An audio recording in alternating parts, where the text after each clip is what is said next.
All right, my friends, let's suppose your pre-calc teacher has just gone wild and is asking you to graph something like this beast.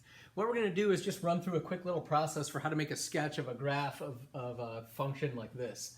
So first thing that you could start with is to look for places where the function will blow up towards positive infinity or minus infinity, and those would be places where the denominator gets close to 0. And so if you look, for instance, at this term here, you can see that as x gets close to 1, then this term here would get close to 0, which would make the function blow up. And so what that means is there's going to be a vertical asymptote at x equals 1. So let's just put that in there. Right? You can see the same thing's going to happen if x gets close to -2. That's also going to make this thing approach 0, so the function will blow up. So at -2, we're also going to put a vertical asymptote. And this also happens at x equals +5. So let's see, where are we? 1, 2, 3, 4, 5. So we need to put in a vertical asymptote there.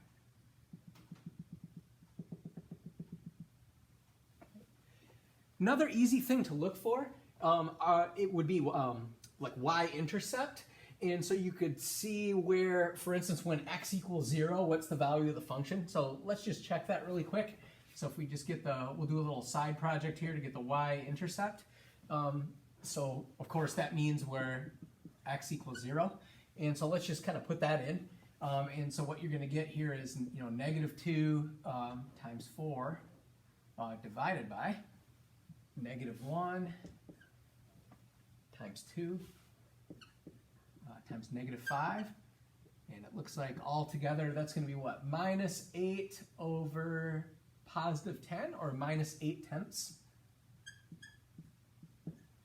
So we can put that in there. So apparently this thing crosses, well, down here, about 8/10 of the way to -1.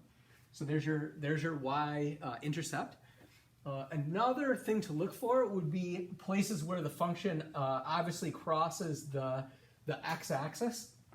And so those would be, x-intercepts.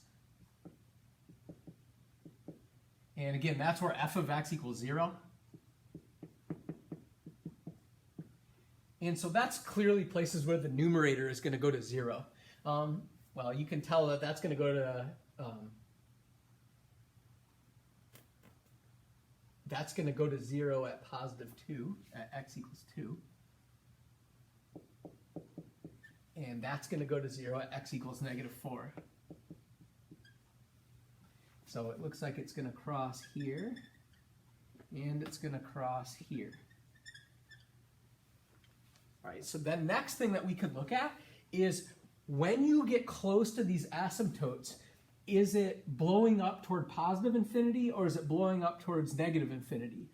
And a way to see that is to check like super close to the asymptote. So for example, as we get close here, so say we're at like x is -1.9, let's say. So just kind of imagining that x equals -1.9. What that means for f of x, let's just look at the signs. So looking at the top here, 1.9 minus 2, that would give you negative sign. 1.9 plus 4 would give you a positive sign. Divided by -1.9 minus 1 would give you negative sign. -1.9 plus 2 gives you a positive sign. -1.9 minus 5 gives you negative sign. And so all together, let's see, numerator is going to be negative, denominator is going to be positive. So you get negative over a positive. What that means is as you get close to the asymptote from coming this way, this is going to be negative. So what that means is that it's going to come from down here. Right? Let's play the same game as we approach 1. So if we say that x is like positive 0.9, right? Suppose we're like getting super close here, coming this way. Let's see what happens to this. So if you just play around, if you just kind of play around with the signs at with x equals positive 0.9, let's just try this. 0.9 minus 2, that's going to be a negative sign. 0.9 plus 4, that's going to be positive sign, divided by 0.9 minus 1, that's negative. 0.9 plus 2, that is positive. 0.9 minus 5, that is negative. And so that's going to go like negative over a positive, and so that's going to be another negative sign. So what that means is the function is going to be down here. It's going to approach negative infinity. And so we can kind of graph this part. Function here is going to behave something like this. Okay? Well, so we just got to play the same game on either side of the asymptotes. So let's check over here. So if you go to, like, say, x equals 1.1, let's just kind of look at the signs. 1.1 minus 2, negative. 1.1 plus 4, positive, over.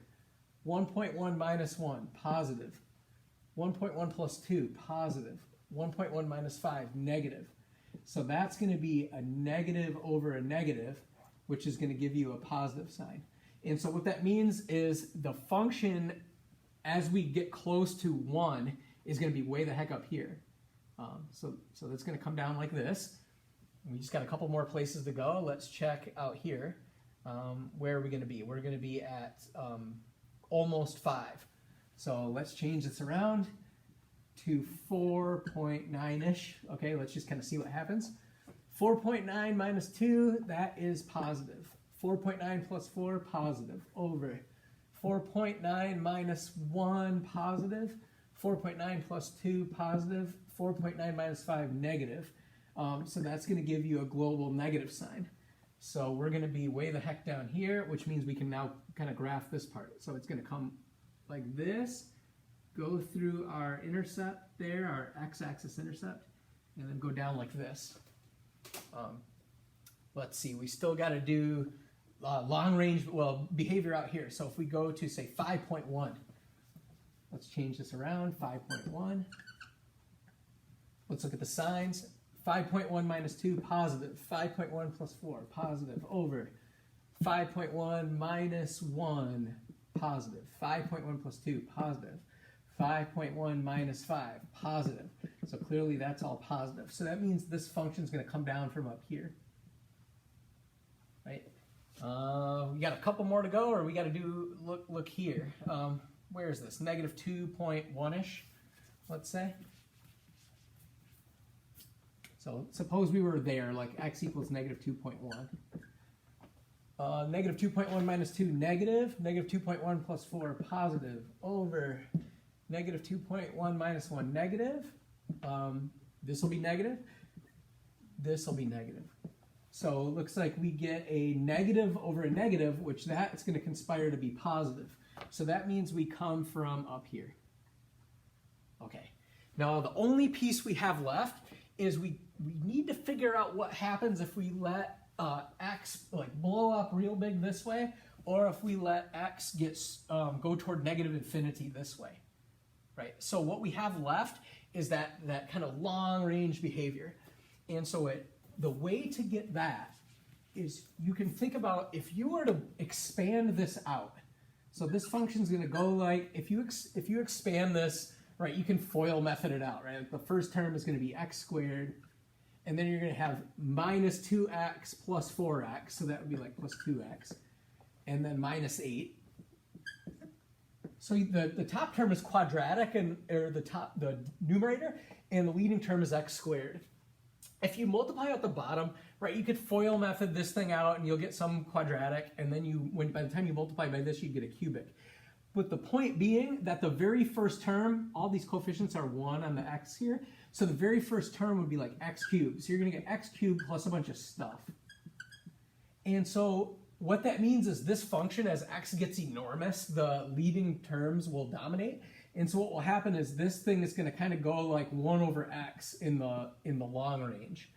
And so what that means is that if x goes to infinity, the function goes to 0, and that is also true as x goes to minus infinity. F goes to 0. So what that means, so we know out here this is going to go to 0. So this thing's going to come down and head toward this axis as an asymptote. Now where this gets a little sneaky is back here. So we already established that we're coming from up here. This is an intercept. This is an intercept. So that means it has to come down and cross the axis, but then it needs to approach 0. F needs to approach 0 as we get close to infinity. So what needs to happen is this thing needs to come around like this and then slowly kind of approach 0.